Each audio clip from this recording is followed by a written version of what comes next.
Bismillahirrahmanirrahim. Assalamu alaikum warahmatullahi wabarakatuh. Welcome to the Be Eglet Saniya YouTube channel. But here's the now to Desi Zaika with Insha. Video start करने brought अगर इस channel पर नई छू sign YouTube channel कर जो subscribe video कर जो like तो share भी दीजिए पनुन feedback. आज बनाओ इस कॉकर रिश्ते इमिश रेसिपी बताइए से share कर तो करो इस रेसिपी start.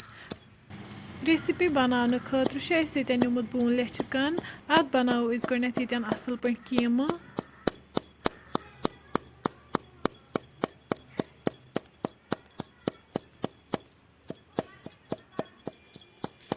तुम हेकि यन वुचित अत असल पे कीम बनोमुत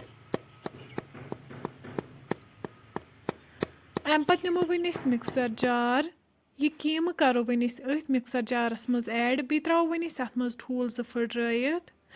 बी त्रो वन अत मज नुन चमचा अख बड़ अल ब्योल बी त्रो वन अत मज बटर यह करो वन सतन असल पे मिक्स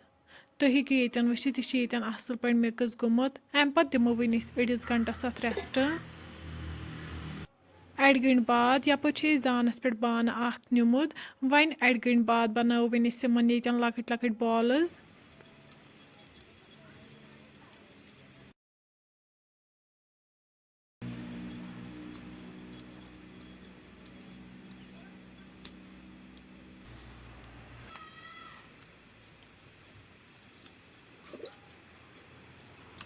यम चिकन बॉल्स करो वन ये गरम आबस मज ऐड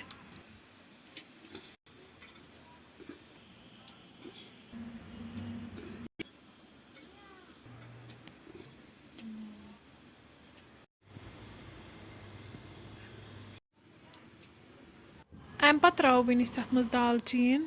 बी त्रो वन अत मज सब्ज ٲl बड़ ٲl रंग मर्च लेदर चमचे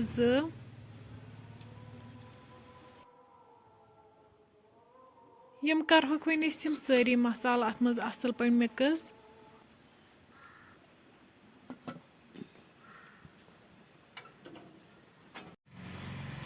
यपर वन यम टमाटर निमित वन कड़होक ग्रेटर कि मत सतन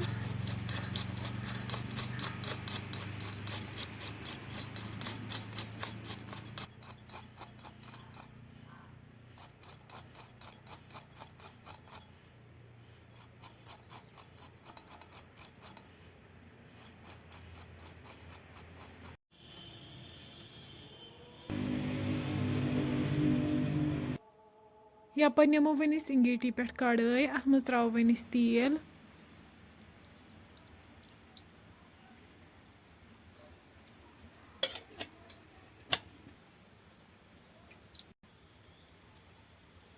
तेल युथु गरम गसे अत मज त्रो वन गंड बी त्रो रुहन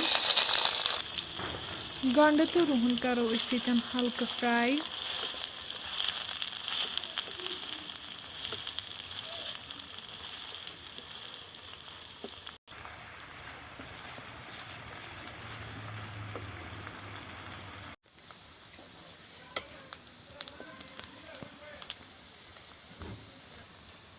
अम पे त्रो वन अत मज यह टमाटर बी त्रो वन अत मज मरचांगन चमचे लेदर चमचे नून बादाम पाउडर बी त्रो जीर चमचा यम सारी मसाल करहोक वन असल पे मिक्स वन टमाटर तीस कालस फ्राई कर यीस कालस यम तेल वापस दियन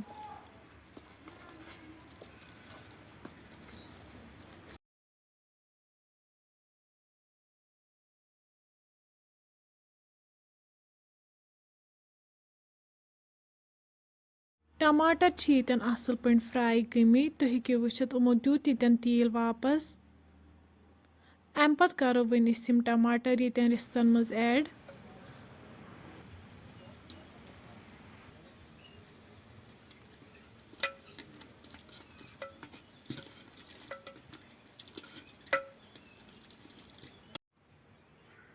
अड़ गंट बाद तुम हेको यन वुचित सन रेसिपी बिल्कुल तैयार फ्रेंड्स अम पत् करो वन गर्मा गर्म सर्व बतस सत। फ्रेंड्स अगर तुम सोन अजुक वीडियो पसंद आमुत सन यूट्यूब चैनल करो सब्सक्राइब, वीडियो करो लाइक तो शेयर, बे दीजिए पन फीडबैक। अल्लाह हाफिज़।